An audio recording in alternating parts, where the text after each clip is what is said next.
आपका यूनिक प्रज्ञान यूट्यूब परिवार में मैं प्रज्ञान सर हार्दिक स्वागत करता हूं, वंदन करता हूं, अभिनंदन करता हूं। प्यारे साथियों, हम लोग हिंदी साहित्य का वस्तुनिष्ठ अध्ययन कर रहे थे और हिंदी साहित्य के इतिहास का वस्तुनिष्ठ अध्ययन में हम लोग निर्गुण काव्य परंपरा के अंतर्गत सूफी काव्य धारा को पिछले वीडियो तक पढ़ लिए थे और आज की इस पाठचर्या में हम लोग प्रारंभ करने वाले हैं निर्गुण काव्य धारा में संत काव्य धारा या ज्ञानाश्रय शाखा के कवियों को। तो आज की इस पाठचर्या को प्रारंभ करें इससे पूर्व अगर वीडियो को पहली बार देख रहे हैं तो वह चैनल पर नए हैं तो कृपया चैनल को सब्सक्राइब, वीडियो को लाइक और शेयर करना बिल्कुल न भूलें। तो बिना समय गंवाए प्रारंभ करेंगे आज की इस पाठचर्या को और देखेंगे आज का अध्ययन। निर्गुण काव्य धारा में संत कवियों में सबसे पहले देखते हैं संत कवियों की विशेषताओं को। संत कवियों की विशेषताओं में ये विभिन्न दार्शनिक आधार यानी शंकराचार्य के अद्वैतवाद, वेदांत, नाथों, सिद्धों, सूफियों आदि से मिला जुला दर्शन इनका था। निर्गुण ब्रह्म के प्रति आस्था व नाम की महत्ता है। गुरु का महत्व और शास्त्रों का विरोध पाया जाता है। माया, सांप्रदायिकता, वर्ण व्यवस्था, जाति प्रथा तथा बाह्य आडंबरों का विरोध किया गया। आत्मविश्वास की प्रबलता रही है। रहस्यवादिता में जो है साधनात्मक और भावनात्मक रहस्यवाद देखने को मिलता है। इनकी भाषा देखी जाए तो पंचमेल, खिचड़ी भाषा, सदुक्कड़ी भाषा, ब्रज, अवधी, पंजाबी, अरबी, फारसी, राजस्थानी और भोजपुरी का मिश्रण लिए हुए है। प्रतीकात्मक उक्तियां उलटवांसियों के रूप में जो अंतस्य साधनात्मक अनुभूतियों को व्यक्त करती हैं और प्रायः मुक्तक काव्यों की रचना है। दोहा और चौपाई छंदों का प्रयोग किया गया है। संत काव्य धारा के नामकरण के संदर्भ में विद्वानों के विचार देख लेते हैं।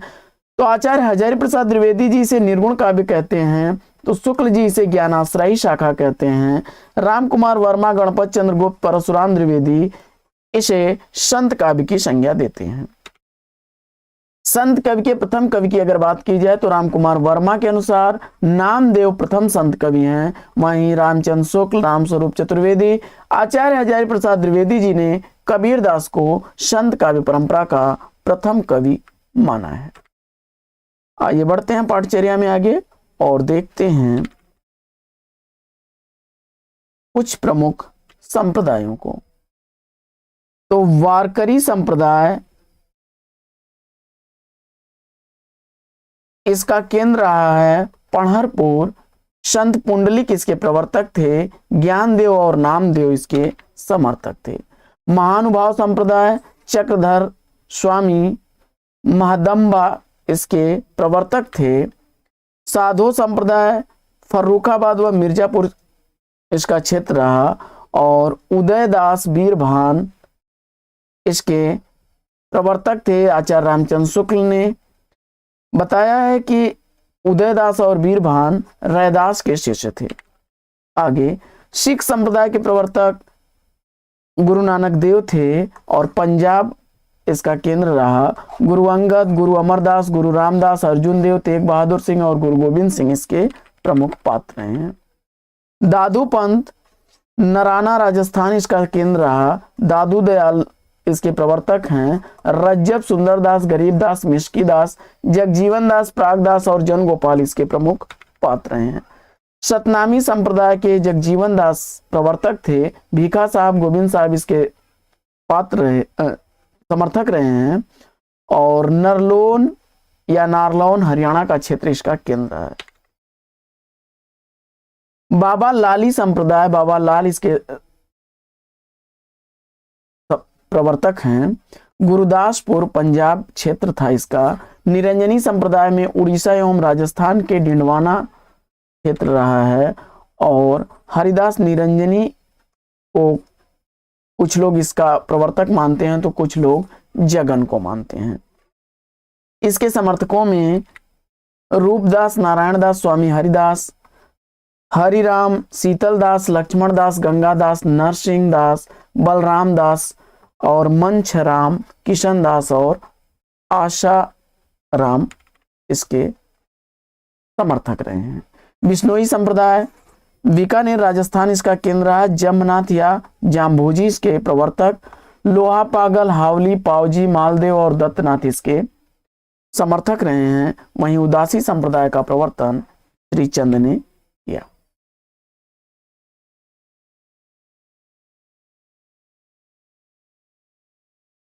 इसके बाद कबीर पंथ काशी इसका केंद्र था। कबीर इसके समर्थक थे। धर्मदास इसके जो है समर्थक थे। कबीर इसके प्रवर्तक थे। बाबरी पंथ के आदि प्रवर्तक रामानंद। नामकरण बाबरी साहिबा के नाम पर किया गया। पीरू साहब, यारी साहब, फूला साहब, गुलाल साहब, पलटू साहब इसके समर्थक थे। मलूक पंथ, मलूकदास इसके प्रवर्तक। कड़ा कौशाम्बी क्षेत्र था इसका और इसमें अयोध्या प्रसाद, कृष्ण प्रसाद, हनुमान प्रसाद, कृष्ण स्नेही, ठाकुर प्रसाद, गोपाल दास, कुंज बिहारी, राम सेवक, शिव प्रसाद, गंगा प्रसाद, नंद सुमेरु आदि इसके समर्थक हैं। सत्यपीर संप्रदाय, अलाउद्दीन हुसैन इसके प्रवर्तक हैं। प्रमुख संत कवियों में सबसे पहले हम लोग चर्चा करते हैं कबीरदास पर। तो इनके अभिभावक नीरू नीमा नामक दंपति जुलाहत हैं और पत्नी का नाम लोई, पुत्र पुत्रियों का नाम कमाल और कमाली था। इनकी प्रमुख रचनाओं की अगर बात की जाए तो साखी, जिसे साक्षी भी कहते हैं, दोहा चौपाई छंदों में लिखी गई, ब्रज और पूर्वी हिंदी की भाषा है। शबद गेय पद हैं, ब्रज भाषा और पूर्वी हिंदी का प्रभाव। रामायणी, रामायण है, दोहा राजस्थानी और पंजाबी मिश्रित खड़ी बोली में। रामानंद के ये शिष्य थे। श्याम सुंदर दास ने इनकी भाषा को पंचमेल खिचड़ी भाषा कहा, काफी इंपॉर्टेंट तथ्य है। आचार्य रामचंद्र शुक्ल ने इनकी भाषा को सदुक्कड़ी भाषा कहा। तो आचार्य हजारी प्रसाद द्विवेदी ने इन्हें वाणी का डिक्टेटर कहा। तो बच्चन सिंह ने इनकी भाषा को संत भाषा नाम दिया। बाबूराम सक्सेना कबीर को अवधी का प्रथम संत कवि मानते हैं। वहीं सुनीति कुमार चटर्जी के अनुसार कबीर की भाषा मुख्यतः ब्रज भाषा है। बच्चन सिंह संत भाषा कहते हैं, तो बाबू राम सक्सेना कबीर की भाषा को अवधी भाषा, सुनीति कुमार चटर्जी ब्रज भाषा, हजारी प्रसाद द्विवेदी वाणी का डिक्टेटर, रामचंद्र शुक्ल जी सदुक्कड़ी भाषा कहते हैं। तो श्याम सुंदर दास पंचमेल खिचड़ी भाषा कहते हैं। तो परशुराम चतुर्वेदी जी कहते हैं कि कबीर की भाषा में अवधी, ब्रज भाषा, भोजपुरी, खड़ी बोली, कहीं कहीं राजस्थानी व पंजाबी भाषा का प्रयोग हुआ है। आगे बढ़ जाते हैं और देखते हैं आचार्य शुक्ल जी का कबीर के संदर्भ में प्रमुख कथन। पहला कथन देखते हैं कि उन भाषा बहुत परिष्कृत और परिमार्जित न होने पर भी कबीर की उक्तियों में कहीं कहीं विलक्षण प्रभाव और चमत्कार हैं। दूसरा कथन है कि कबीर ने अपने झाड़ फटकार के द्वारा हिंदुओं और मुसलमानों के कट्टरपन को दूर करने का जो प्रयास किया वह अधिकतर चिढ़ाने वाला सिद्ध हुआ, हृदय को स्पर्श करने वाला नहीं। शुक्ल जी का अगला कथन कबीर के संदर्भ में है कि कबीर की वाणी में स्थान स्थान पर भावात्मक रहस्यवाद की जो झलक मिलती है वह सूफियों के सत्संग का प्रसाद है। कहीं इन्होंने ब्रह्म को खसम या पति मानकर अन्योक्ति बांधी, तो कहीं स्वामी या मालिक कहा है। शुक्ल जी का अगला कथन है कबीर के संदर्भ में कि इसमें कोई संदेह नहीं कि कबीर ने ठीक मौके पर जनता के उस बड़े भाग को संभाला जो नाथ पंथियों के प्रभाव से, प्रेम भाव और भक्ति रस से शून्य शुष्क पड़ता जा रहा था। उन्होंने भारतीय ब्रह्मवाद के साथ सूफियों के भावात्मक रहस्यवाद, हठ योगियों के साधनात्मक रहस्यवाद और वैष्णवों के अहिंसावाद तथा प्रपत्तिवाद का मेल करके अपना पंथ खड़ा किया। अगला कथन शुक्ल जी का है कि कबीर ने जिस प्रकार एक निराकार ईश्वर के लिए भारतीय वेदांत का पल्ला पकड़ा, उसी प्रकार निराकार ईश्वर भक्त के लिए सूफियों का प्रेम तत्व लिया, अपना निर्गुण धूमधाम से निकाला। आचार्य हजारी प्रसाद द्विवेदी जी का कबीर के संदर्भ में कथन है कि आज तक हिंदी भाषा में ऐसा जबरदस्त व्यंग लेखक नहीं हुआ। सीधी भाषा में कबीर ऐसी चोट करते हैं कि चोट खाने वाला केवल धूल झाड़कर चल देने के सिवा कोई रास्ता नहीं पाता। तो हजारी प्रसाद द्विवेदी जी का अगला कथन है कबीर के संदर्भ में कि वे शीर्ष से पैर तक मस्त मौला, स्वभाव से फक्कड़, आदत से अक्खड़, भक्त के सामने निरी, बेसधारी के आगे प्रचंड और दिल के साफ, दिमाग के दुरुस्त, भीतर से कोमल, बाहर से कठोर, जन्म से अस्प्रिय, और कर्म से वंदनीय थे। कबीर ऐसे मिलन बिंदु पर खड़े थे जहां से एक ओर ज्ञान निकल जाता था तो दूसरी ओर अशिक्षा, जहां एक ओर भक्ति मार्ग निकल जाता था तो दूसरी ओर योग मार्ग। हजारी प्रसाद द्विवेदी जी लिखते हैं कबीर के संदर्भ में कि हिंदी साहित्य के इतिहास में, हजार वर्षों के इतिहास में कबीर जैसा व्यक्तित्व लेकर कोई उत्पन्न नहीं हुआ। महिमा में यह व्यक्तित्व केवल एक प्रतिद्वंदी जानता है, तुलसीदास। हजारी प्रसाद द्विवेदी कबीर के संदर्भ में लिखते हैं कि भाषा पर कबीर का जबरदस्त अधिकार था। वे वाणी के डिक्टेटर थे। जिस बात को उन्होंने जिस रूप में प्रकट करना चाहा उसे उसी रूप में भाषा से कहलवा दिया। बन गया तो सीधे सीधे, नहीं तो दरेरा देकर भाषा कुछ लाचार सी कबीर के सामने नजर आती है। बोली के ठेठ शब्दों के प्रयोग के कारण आचार्य हजारी प्रसाद द्विवेदी जी ने कबीरदास को वाणी का डिक्टेटर कहा है। श्याम सुंदर दास का कथन देखते हैं कबीर के संदर्भ में। श्याम सुंदर दास लिखते हैं कि कबीर ने अपनी युक्तियों पर बाहर से अलंकारों का मुलम्मा नहीं लगाया। जो अलंकार मिलते हैं उन्हें खोज कर नहीं बिठाए। आगे बढ़ते हैं और देखते हैं, आगे लिखते हैं वे कि रहस्यवादी कवियों में कबीर का आसन सबसे ऊंचा है। शुद्ध रहस्यवाद केवल उन्हीं का है। रामस्वरूप चतुर्वेदी जी का कथन देखते हैं। रामस्वरूप चतुर्वेदी जी क्या लिखते हैं? कबीर निर्भीक, सत्यवादी, स्वतंत्र चेता, परम संतोषी, बाह्य आडंबर विरोधी, सात्विक प्रकृति तथा क्रांतिकारी सुधारक थे। वे सच्चे अर्थों में सुकवि थे जिनके ऊपर जरा मरण के नियमों का कोई असर नहीं होता। राम स्वरूप चतुर्वेदी जी आगे लिखते हैं कबीर के संदर्भ में कि कबीर की रचना में कितने रंग हैं। अक्खड़ समाज चेता का, कटुक्तिकार का, एकदम भाव विभोर होकर आत्मसमर्पण का, गहरी रहस्य चेतना का, प्रेम के तन्मय भाव और चरम वैराग का, इन सभी रंगों में उनकी कला सक्रिय है। इसलिए फुटकर पद और दोहे लिखकर बिना महाकाव्य लिखे वे हिंदी में महाकवि हैं।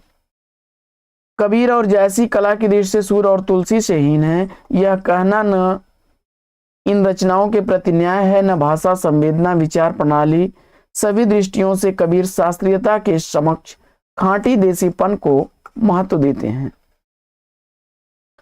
आगे, संस्कृत के कूप जल को छोड़कर वे भाषा के बहते नीर तक स्वयं पहुंचते हैं और सबको पहुंचाते हैं। संस्कृत से मुक्त लोग संस्कृति को बनाने में उनका महत्वपूर्ण योगदान है। और यह कथन था रामस्वरूप चतुर्वेदी जी का कबीरदास के संदर्भ में। बच्चन सिंह क्या लिखते हैं? बच्चन सिंह लिखते हैं कबीर के संदर्भ में कि कबीर की भाषा संत भाषा है। इसे हिमाचल के चंबा से लेकर महाराष्ट्र, सौराष्ट्र, बंगाल तक समझा जाता था। इसमें बोली का गहरा पुट होता था। भोजपुरी, ब्रजी, राजस्थानी का उस पर प्रभाव था।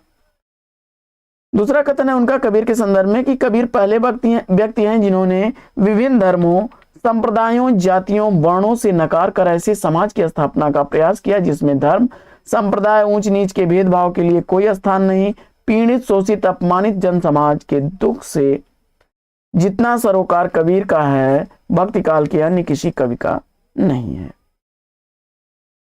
बच्चन सिंह लिखते हैं कबीर के संदर्भ में कि कबीर का सौंदर्य बोध अपारंपरिक और यथार्थवादी है, अतः उनके लिए पृथक सौंदर्य शास्त्र का निर्माण करना पड़ेगा।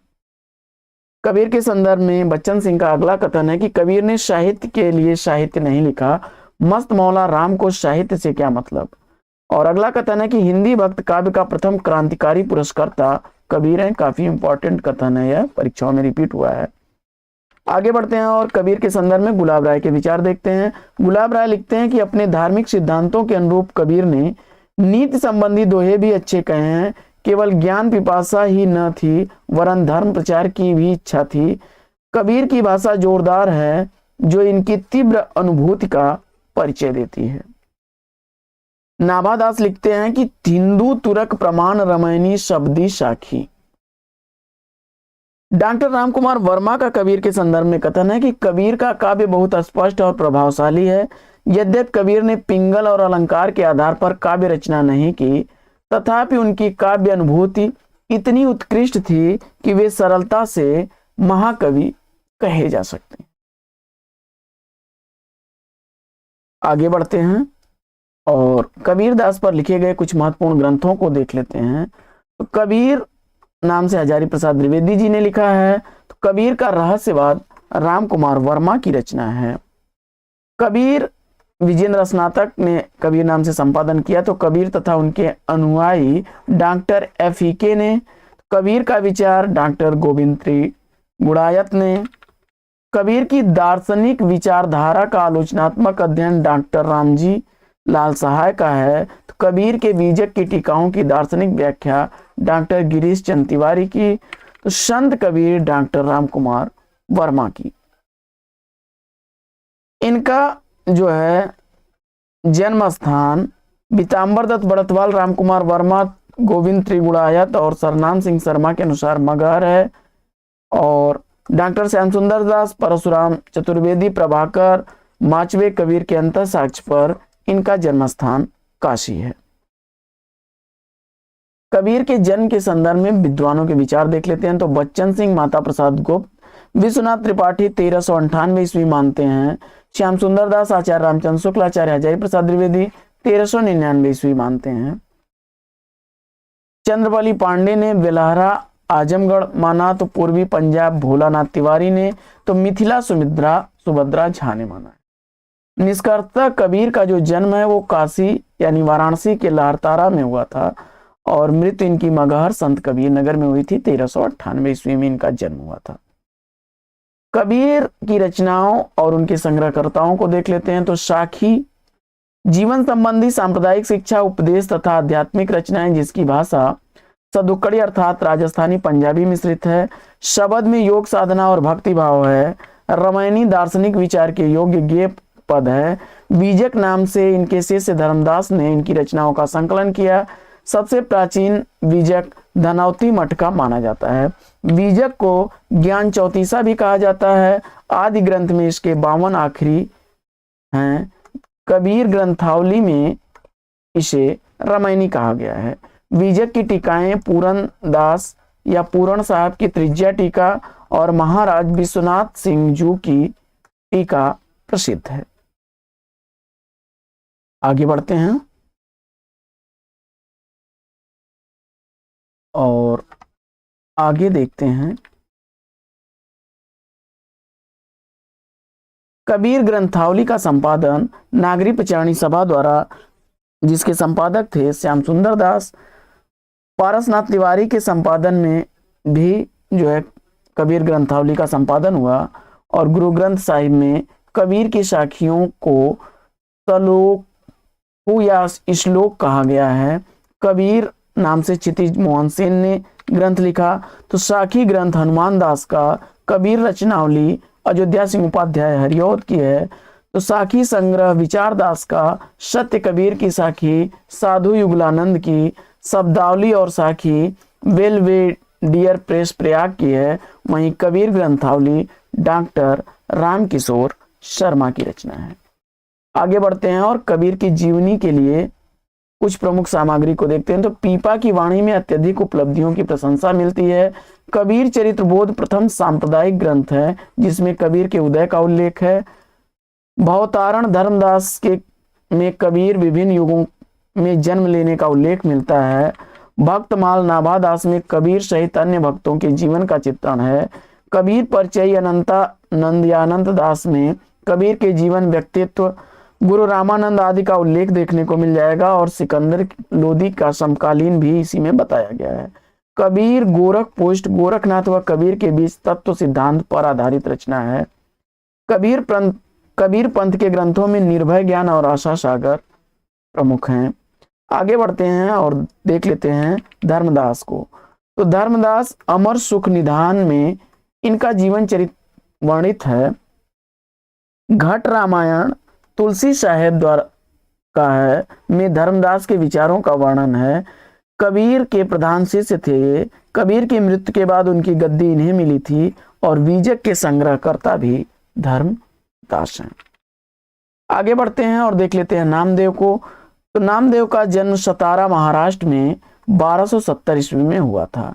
विशोभा या खेचरनाथ के ये शिष्य थे। इनके पिता का नाम दामा सेठ तथा माता का नाम गुणाई या गौणाबाई था। पहले सगुणोपासक थे, लेकिन बाद में इन्होंने निर्गुण ब्रह्म की उपासना करनी प्रारंभ कर दी। आगे बढ़ते हैं।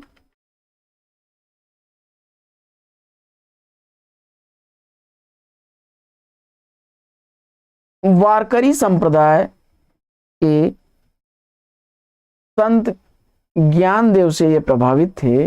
विट्ठल के उपासक भी थे, जो पढ़नपुर महाराष्ट्र में कन्नर पुंडलिक द्वारा प्रचारित हुआ।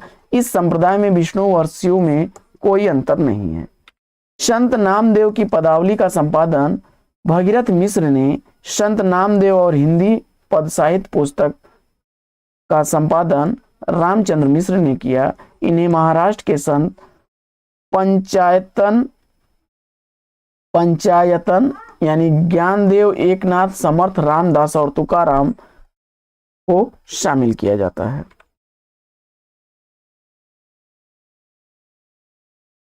तो साथियों, आज की इस पाठचर्या में लेते हैं यहीं पर विराम।